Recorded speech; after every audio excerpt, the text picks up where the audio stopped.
Well, good afternoon to each and every one of you. We pray all is well with you and that you are really enjoying after horrific storms last night, that you're enjoying the sunshine and the moderate weather. We are grateful to God for that. I'm going to get this started here and go from there. No, I didn't announce anything. I didn't say anything. I figured I'll just hop on here, excuse me, and share just a couple of things with you and, go from there. Again, grateful to God for the privilege of just being around Minister Philly. How are you, Rita? How you doing? Michelle, good to see you. I see you, Debbie. Good to have you, Carolyn Williams. Good to see you. Willie Bell, good to see you, Minister Marcia. Jaleesa, how are you this evening? I see you, Carolyn Williams. Superintendent Steele, good to see you, Sharon. Good to see y'all coming on board. Good to have each and every one of you. I'm going to begin. Hey, Thea, how are you? Daryl, good to see you this evening. Good to see each and every one of you. Vanessa, glad to see all of you, and I'm just going to wait just a couple of more minutes for more people to get on. Carletta, good to see you this evening. Sharon, all is well. Pastor Lane, how are you, my friend? Good to see you coming on board with us. I'm going to start in a couple of minutes just to kind of share some information with you and to proceed from there. Stephen, good to see you with us on today. Hey, Denise, I pray that you're doing just fine. Pray all is well. Fabulous weather. I'm enjoying every bit of it, every single bit of it, because we've come through some very, we're doing well. Thank you for asking. I appreciate that. Lord have mercy. Debbie, you didn't know it stormed? That was one of the worst storms that has come through, and I don't know when. Pastor Gillespie, Jalon, good to see y'all coming on board. In 2 minutes, I'm going to begin. 2 minutes. I'm going to start again. I didn't give an announcement. I didn't put it out there. Gregory, I did not do it. George, good to see you this evening. But I wanted to share a couple of things with you, and kind of go from there. And I won't be long. I won't be long at all to share with you what I need to share. But I just need you to know a couple of things. Robert, Laverne, good to see y'all coming on board with us. I said I was going to begin at 7, and that's what I'm going to do, because I need to share something with you. Well, a couple of things with you that I think are overwhelmingly concerning, not only in this age of the pandemic, but also in the age of racial unrest. And I'm just going to share a couple of things with you, and then I'll be done. And I'm going to, it's cooling off a little bit, but I'm going to go outside. I had a busy day today, and so I'm going to spend a little time watching the sun go down before it gets too cold, and go from there. Okay, Cecile, thank you so much, Cecile. I appreciate that. It's hard to believe that 25 years have gone by. It's just unimaginable that that much time has gone by, and you know, it's funny. There's a saying that says time flies when you're having fun, and it's been and continues to be one of the greatest. Hey, Linda, how are you? One of the greatest experiences that any pastor could ever have, to be able to pastor such a uh, powerful group of people who love the Lord. Pastor Judah, how are you, sir? Son, keep up the good work. Valerie, I see you. Darlene, I see you. I see each and every one. It's 7 o'clock. Let me begin. Let me begin. Let me begin. The first thing that I want to share with you in the tragedy of the passing of the murder of George Floyd, that we cannot afford to let up now. We cannot afford to allow complacency to come back. We are moving forward in some things. You'll be hearing about a few things that will be coming up. There are some requirements and some changes in law and order that need to be dealt with, need to be looked at, need to be examined, need to be changed. And the one thing that I am praying so much about, and the one thing that I am doing everything within my power in collaboration with others, um, Stanley, who are working in concert, is to make sure that 2 months from now, 6 months from now, a year from now, John, how are you? We're not back where we are again. This is overwhelmingly important for us to recognize. There are some systemic changes that need to be made in our policing, Lady Bowling, and it needs to take place. But I've got to say this because there's a couple of things that, James, we need to know, and we're not really paying that much attention to in the midst of all of the things that are going on, in the midst of the pandemic, in the midst of all of the crises that are happening. There's some things that we're missing out on. And I'm going to share this, and I'm going to share it from my heart. Um, the one thing that I fear more than anything else is complacency. Um, I have seen these travesties take place for the past 50 years of my life. I have seen police brutality. I've seen judicial systems that are rigged against the people. I've seen all of this for a long period of time. And I've learned something, Tina. This is what I've learned. I've learned that we may not, thank you, John, I appreciate that so much. Um, we may not own a lot of businesses, we may not have a lot of money, but if there's one thing we own, it's the right to vote. I'm going to say this because, and I said this on one other occasion in one of the Zoom chats that I was in. All of the protesting is fine. Hey, Herma, all of those things are nice and good, but if you're not a registered voter, you are wasting our time. And I know somebody may get upset about this, Christine. Somebody may get bent out of shape about all of that. But the point of the matter is, we can march, we can use megaphones, we can gather, we can do all of those things. But until we are registered voters to participate in the process, now I'm going to let you know, I'm not going to tell you who to vote for. I'm going to tell you that you need to vote.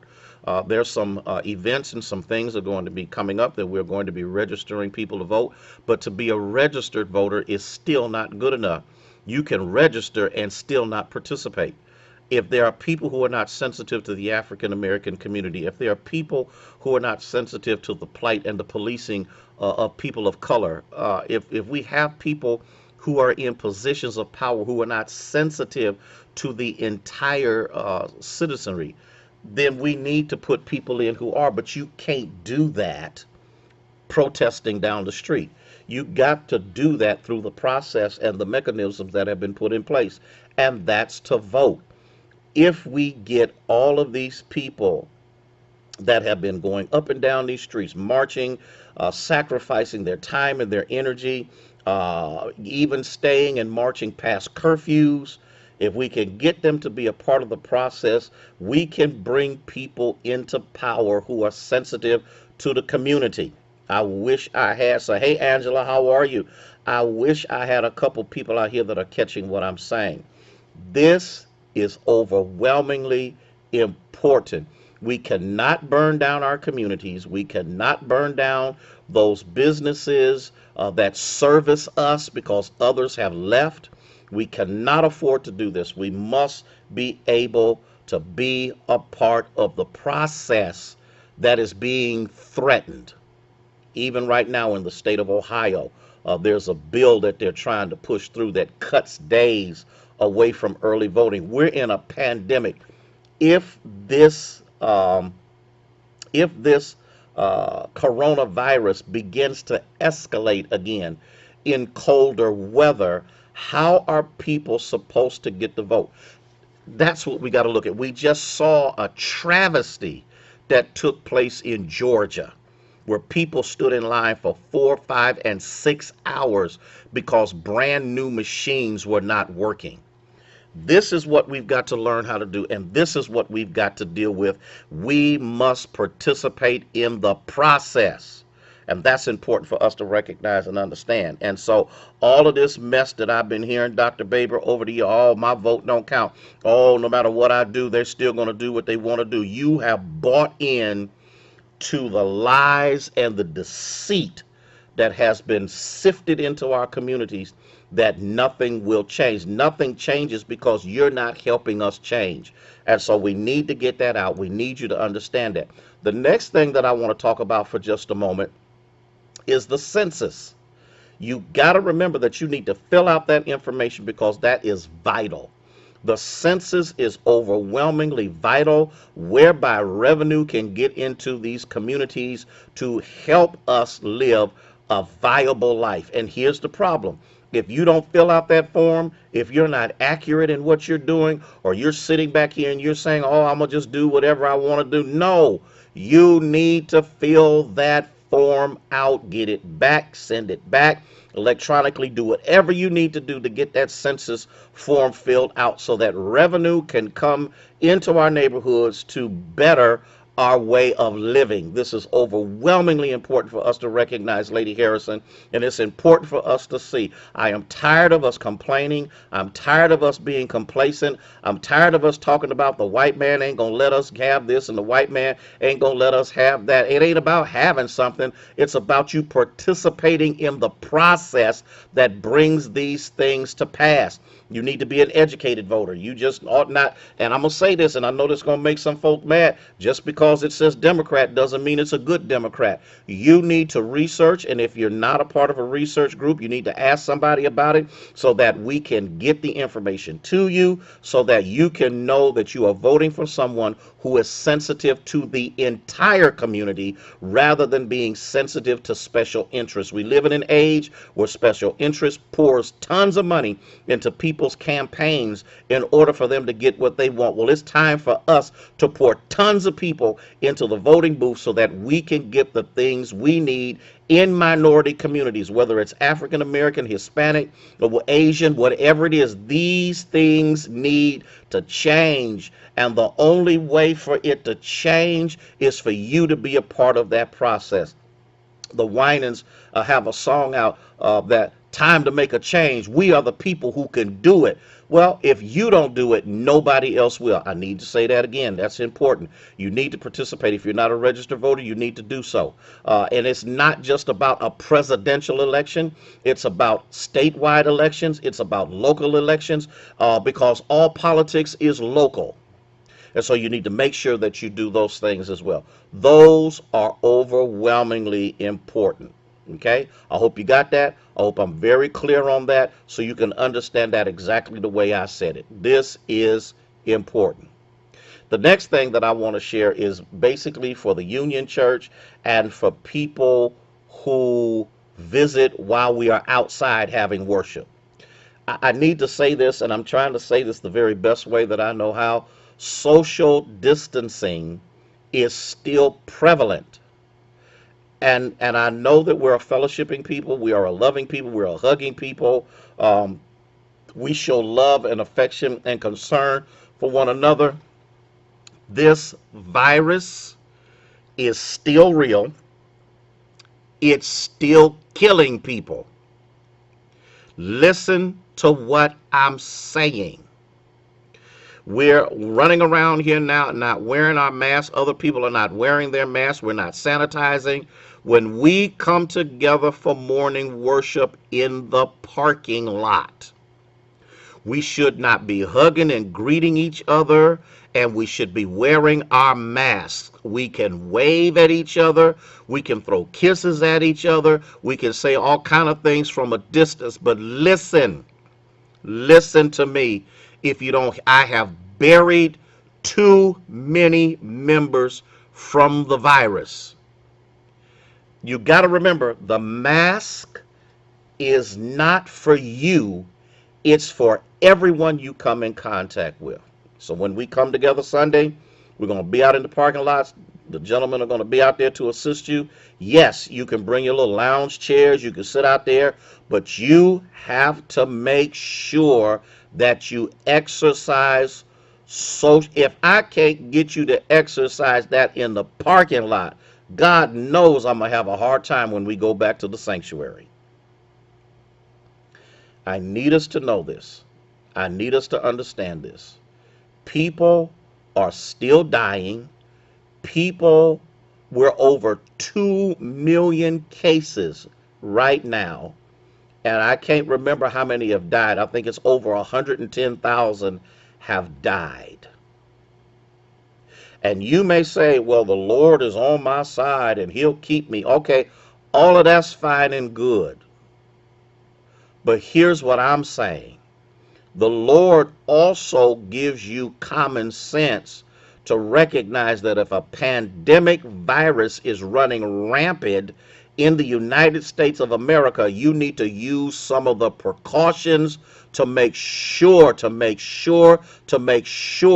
not only do you stay safe, but that you don't infect anybody else, because you can be asymptomatic. Let me say it again. You can be asymptomatic and be carrying the virus and can infect other people. The only thing that's nice about being outside is you got a little help on your hands. You got the sun, you got other things, but it's when we come together inside of a building is when we need to take the appropriate caution. Don't talk about I'm just running down to the store for just a minute and don't have a mask. They're available everywhere now. Sanitizer is available everywhere now. You got to make sure you're clean. There was a senator in Ohio that and I posted it on Facebook talking about, is there a possibility that the reason that the virus is spreading through the African American community like it is because they're not washing their hands?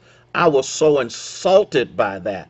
It was unbelievable. Like African American people are nasty. All I'm saying is you are your brother and sister's keeper, which means you have a responsibility to make sure that you protect yourself, protect your family, protect your household, protect your church family. And to God be the glory for the great things that he has and is doing. I just wanted to stop by for a minute to just share this with you so you can get this little tidbit of information. Do not let your God, y'all know when we go to stores and we go to different places, there are people. I went to Lowe's. I had some things that have happened. I had to go to Lowe's. You got some folk with masks. You got folk that ain't got masks. You got all of this stuff going on and everything. And so you got to make sure you're protected. I'm to the point now that if I see a lot of people in the aisle, I'll just go down another aisle to make sure, because you don't know whether these people have been infected or not. Whether they might be in there just buying some lumber, not knowing that they are asymptomatic. Not that they intentionally go into the store to try to kill somebody. It's just the fact that this virus is deadly. And unfortunately, because of a lack of leadership, a lack of leadership, we could have diminished this a while ago. But it's starting to spike. And in the next week or two, we're going to find out, and it's a righteous cause. The protests were a righteous cause. The protests needed to take place. But too many people didn't have on masks. They were not protected. And so he called us colored people. Yeah, that I'm gonna leave that alone. Because when I read that, I became indignant. Because that's just like saying you people. And all I'm saying is, make sure, ladies and gentlemen, saints, sinners, whatever you are, because the virus don't care whether you know Jesus. The virus doesn't care what your denominational affiliation is. The virus is deadly, and it's still killing people. And I wouldn't say this, I wouldn't do this, I wouldn't put myself out there like this if I didn't love you, if I weren't concerned about you. I got people on here that are not members of Union. I just love the people of God. I love people, and I want to make sure that you stay as safe as you possibly can. Because love ain't love if you don't give it away. And if I didn't love you, I wouldn't do it. But I do from the depths of my heart. And I just am tired of watching people suffer and die at the hands of this virus. Well, listen. Go ahead and enjoy the rest of your evening. Wash your hands. Ain't nothing changed.